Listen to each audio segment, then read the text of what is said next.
Partia opozitare maqedonase, e cila dhe ajo nuk kanë nxjerrë kandidat në komunat shumicë ku janë shqiptarët, si që është Çairi, Tetova, Gostivari,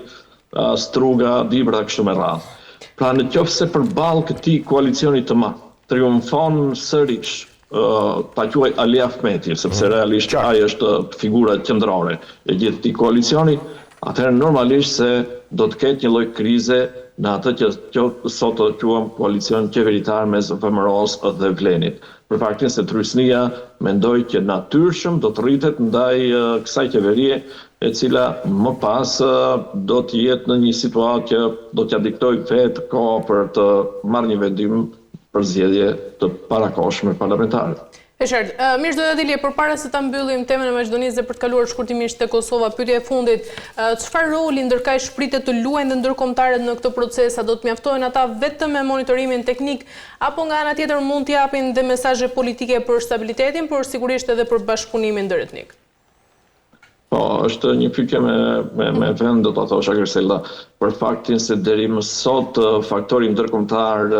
në Maqedoni realisht ka qenë më shumë një vëzhgues dhe nëpërmes deklaratave, si thua, ka dënuar apo ka sugjeruar që, si thua, raporti i fundit i Bashkimit Evropian që fokusohej kryesisht në një lloj situate që mund të destabilizojë Maqedoninë e Veriut nga ajo çfarë quhet bota serbe, apo qoftë edhe nga prekja e marrëveshjes së Ohrit, që ka patur tendenca për prolongimin e asaj çfarë quhet të gjuhës shqipe apo të balancuesit përfaqësimit të shqiptarëve në qeveri edhe në institucione të ndryshme kështu me radhë. Pra, deri më sot faktori ndërkombëtar më shumë deklarativisht, si thua, ka ndihmuar këtë lloj situate, por më së shumti ka qenë një vëzhgues. Dhe në zgjedhjet aktualisht që janë lokale, por që ballafaqimi është dhe i aspekteve tjera, për faktin se duhet potencuar diçka që unë mendoj se betejë e vërtet qëndron në mes përmbylljes së asaj çfarë quhet të proceseve, jo vetëm në këtë vend, por në rajon dhe më gjerë se sa kaq. Sepse mbyllja e proceseve, çfarë unë nënkuptoj të nesër me një ndarje të balancave në mes ekuilibrave të fuqive të mëdha, është përcaktuese edhe për fatin e popujve të vegjël. Dhe në qoftë se neve këtu jemi në një situatë të një niveli për të dëshiruar në kontekst të statusit të shqiptarëve, atëherë fati i shqiptarëve për një periudhë tjetër, nëse këto procese do të mbyllen në disfavorin tonë, do të jemi të marginalizuar. Andaj dhe betejë është e kësaj aspekti, dhe kur them mbyllja e proceseve, nënkuptoj se vigjilenca duhet të jetë akoma më e madhe për faktin se neve e kemi vuajtur në të kaluarën atë 50 vjeçarin e të qenurit nën thundra, do të them, të asaj perandorisë ruse të dikurshme. Dhe në qoftë se mbyllet ky proces po prap në atë lloj ndikimi dhe ndarje të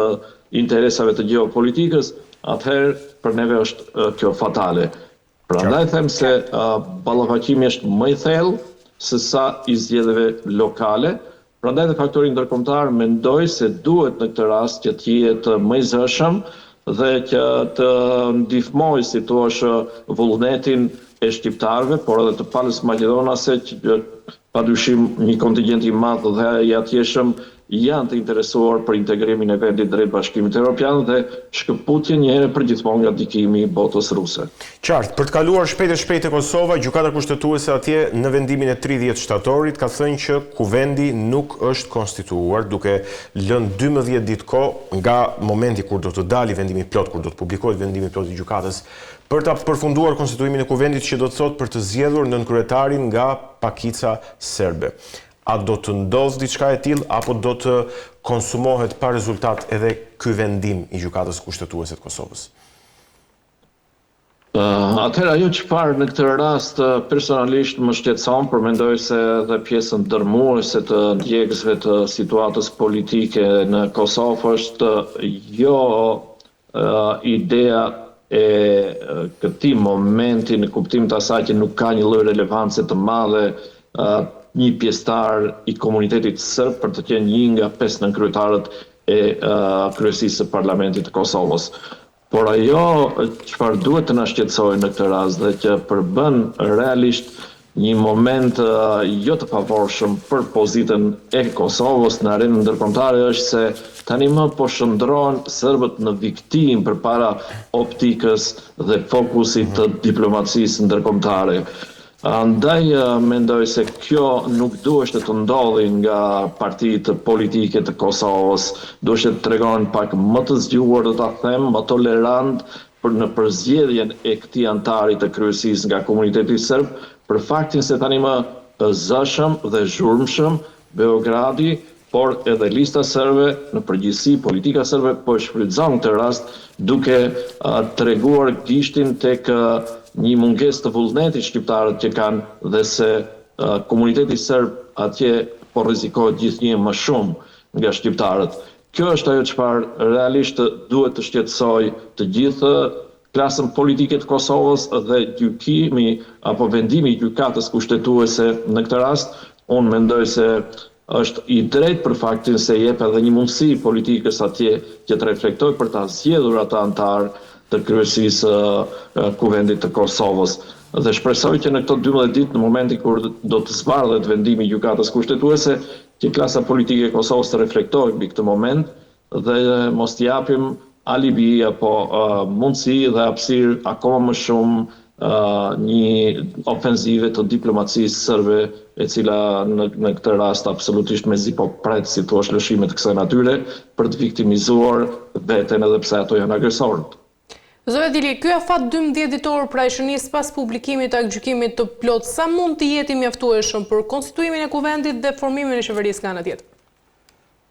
Për konstruimin e kuvendit, mendoj se nuk, në qoftë se ka vullnet, nuk është se do shumë kohë kjo. Atë çfarë unë paraqita si shqetësim më herët, mendoj se mund ta lexojnë edhe shumë më mirë padyshim liderët politik të Kosovës. Në këtë rast unë mendoj se duhet të kemi një lloj tolerance, të ketë një reflektim mbi këtë moment i cili padyshim dëmton Kosovën dhe nuk duhet të përllogaritur si thua interesi politikës ditore mbi atë çfarë ne kemi më të rëndësishme që është kauza e pavarësisë të Kosovës. Dhe në këtë rrafsh mendoj se mund të kemi përzgjedhjen e antarit të komunitetit serb në kryesinë e kuvendit, ndërkohë që për qeverinë këtu jam shumë skeptik dhe skepticizmi lidhet për mendimin tim edhe me një moment tjetër në të cilin që të gjithë neve e dim, kur Shtetet e Bashkuara të Amerikës ndërprejnë dialogun strategjik me qeverinë e Kosovës, të nesërmen uftuan në ambasadën e Amerikës në Prishtinë 3 përfaqësuesët e opozitës së deridjeshme të Kosovës dhe nuk e dim se cilat realisht kanë qenë ato bisedime dhe kush mund të jenë sugjerimet apo direktivat e Amerikës në këtë rast se çfarë pozicioni do të mbajnë ish partitë opozitare të Kosovës nëse do të formojnë qeverinë apo do të qëndrojnë në pozitat dhe qëndrimet e tyre për të patur zgjedhje të jashtëzakonshme. Mendoj se të gjithë klasës politike më shumë i intereson zgjedhjet e reja të jashtëzakonshme që quhen atje, por uroj e shpresoj që për zgjedhja e antarit kryesisë të kuvendit të Kosovës të bëhet më shpejt për t'i dhënë mundësi për të patur Kosova edhe atë çfarë quhet institucioni bazik pra kuvendin funksional. Për faktin se është shtet parlamentar dhe të gjitha ligjet burojnë nga parlamenti. Në kuptim të kësaj dhe të nesërmen nuk e dim se si do të jetë varianti i aspektit ligjor në qoftë se kuvendi nuk është funksional dhe nuk është i konstituar për shpalljen e zgjedhjeve apo qoftë edhe për vendime tjera. Pra Kosova sot është pa 2 institucionet bazike të asaj çfarë quajmë shtetet parlamentare. Pa konstituimin e parlamentit të kuvendit dhe pa qeveri. Andaj uroj shpresoj që të konstruohet kuvendi, që të jepet mundësi edhe aspektit ligjor të nesërmen për të patur zgjedhje të jashtëzakonshme, por bazuar në atë çfarë quhet legjislativ. Qartë. Mirë, zotëria Dili, po mbyllim këtu për ditën e sotme, ju falenderoj, ishte kënaqësi. Ishte kënaqësi. Faleminderit. Faleminderit, punë të mbarë. Kënaqësi. Mirë, Egon, për të vazhduar këtë bisedë së bashku, si e lexon ti vetë përfshirjen e vendosjes së Albin Kurtit në zgjedhjet lokale në Maqedoninë e Veriut, duke mbështetur pra këtu koalicionin Vlen, a mund të jetë kjo thjesht simbolike apo mund të jetë edhe një strategji e shëllimshme pra për zgjerim politik rajonal? A mund të jetë, si the, mund të jetë... Atëherë, a mund të jetë kjo thjesht simbolike, apo nga ana tjetër mund të jetë edhe një strategji pra e shëllimshme për zgjerim politik rajonal? Shiko, duke marrë parasysh që lëvizja vetëvendosje pati edhe një tentativë, po them, të zgjerimit të saj edhe këtu në Shqipëri, Griselda, jo, sigurisht që nuk mendoj që është thjesht simbolike, mendoj që është një strategji për zgjerim rajonal të interesave që lëvizja vetëvendosje advokon edhe kërkon që të çojë përpara. Por, sa i takon rastit konkret të mbështetjes së koalicionit Vlen në Maqedoninë e Veriut, ndoshta këtu mund të krijojë edhe një farë keqkuptimi ose mos kuptimi tek elektorati shqiptar në Maqedoninë e Veriut, duke qenë se koalicioni Vlen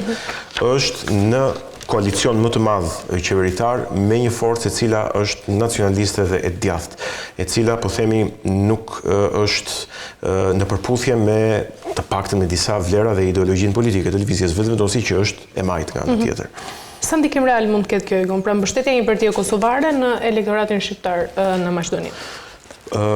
Mendoj që ka një efekt të dyfisht, efekt mobilizues padyshim tek votuesi anti-establishment. Kujtojmë këtu që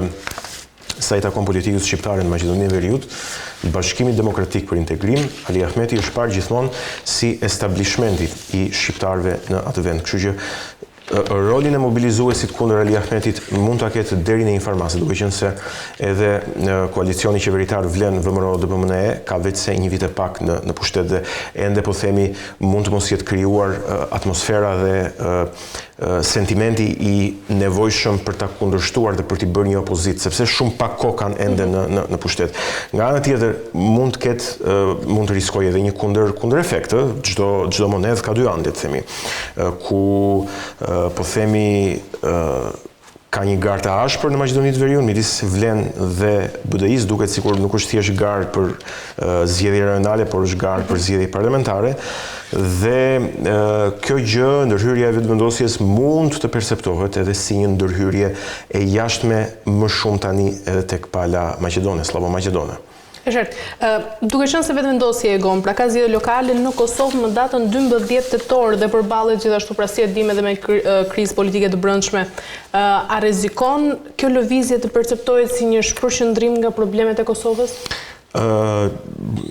Qartë, unë nuk i kam ndjekur, që t'jem konkret, nuk i kam ndjekur reagimet e politikanëve të opozitës në Kosovë apo përfaqësuesve zërave të ndryshëm opozitarë në Kosovë në lidhje me këtë gjë, në lidhje me përfshirjen, po themi, të vetëvendosjes në zgjedhjet lokale në Maqedoninë të Veriut. Mendoj që nga ana tjetër besoj edhe vetë përfaqësuesit e vetëvendosjes mund ta kenë si një barë këtë gjë, sepse mjafton për shumë nëse mendon veten se je në një parti politike, po të vendosësh veten në vendin e tyre dhe ke angazhime të brendshme mjaft me rëndësi, siç është konstituimi i kuvendit, siç është votbesimi i qeverisë, siç është ndërprerja e dialogut strategjik me Shtetet e Bashkuara të Amerikës, presioni ndërkombëtar, dhe nga ana tjetër do duhet që të merresh me mbështetjen e partnerit politik në një shtet tjetër. Kjo patjetër që është kosto, po e shoh nga pikpamja, po them të shije e vetëvendosjes. Por edhe besoj që e tillë perceptohet edhe në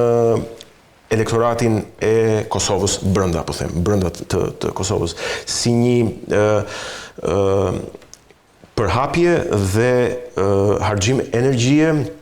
dhe si thua mbase i nevojshëm, mbase i panevojshëm, por në një moment gjithsesi të vështirë për vetë lëvizjen vetëvendosje në Kosovë. E qartë, nga ana tjetër sa rrezikon dhe ky angazhim pra marrëdhëniet mes Kosovës dhe Maqedonisë së Veriut, pra duke qenë se një qeveri legjitime në Shkup tashmë përbëhet nga një koalicion i gjerë ku vetëvendosja merr anë hapur pra vetëm për njërin blok. Po, lëvizja vetëvendosje ka bërë, thash rastin e Shqipërisë, kthehemi tek rasti i Maqedonisë së Veriut, padyshim janë lëvizje atipike. Zoti Adili tha që i ngjajnë, po themi, përpjekjes Beogradit zyrtar për të ndikuar